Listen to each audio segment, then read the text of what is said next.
Next I'm going to be doing my favourite dish, Easter lamb belly. Really, really lovely. I have this at Easter every year.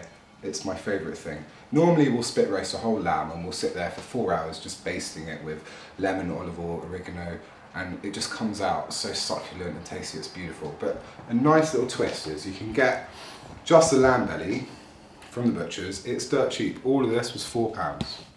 Get some lemon. I've got 3 lemons in here already, so I'm just going to squeeze another one. Big cup of olive oil. Big cup of water. And lots of oregano. Alright, all of that. Lots of pepper. Lots of salt.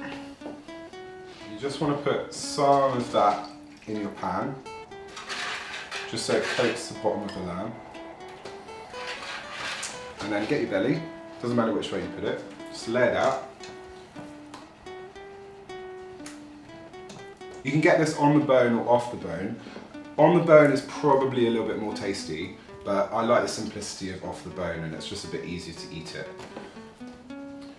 That's the best thing about Greek food, is it uses a lot of the cheap cuts of meat. So in these sort of more difficult times that we're living in, it's the perfect type of food.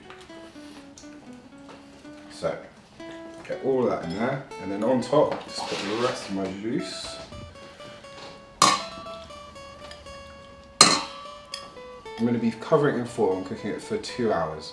You could even do it for 3 hours actually. Lots of foil, because you've got to make sure that it's airtight, otherwise it will dry out too much. The last 20 minutes, you take the foil off, put it on a slightly higher heat. I'm going to put it in for 150, and then for the last 20 minutes, put it for 200. Get nice and crispy, bit brown, beautiful.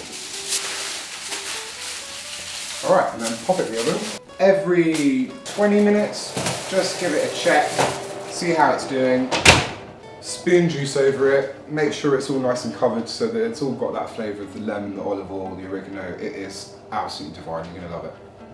To go with the lamb, I'm going to be doing some rice, just simple rice. This is very traditional. A little bit of butter just to make it slightly more tasty. I've got, normally I would do a cup of rice if I was doing 1 to 2 people. So I'm cooking for about 5, so I've got a whole pint glass of rice here. 2 parts water to 1 part rice. So exactly the same amount of water times 2. Bit of salt. And then my butter, just going to chop that up a little bit. And the good thing about doing it this way, you don't need to sieve it, you don't need to do anything, you can just leave it, forget about it, stir it occasionally, make sure it's not getting dried out, and after about half an hour it's ready. And that's that, just pop that in the hob.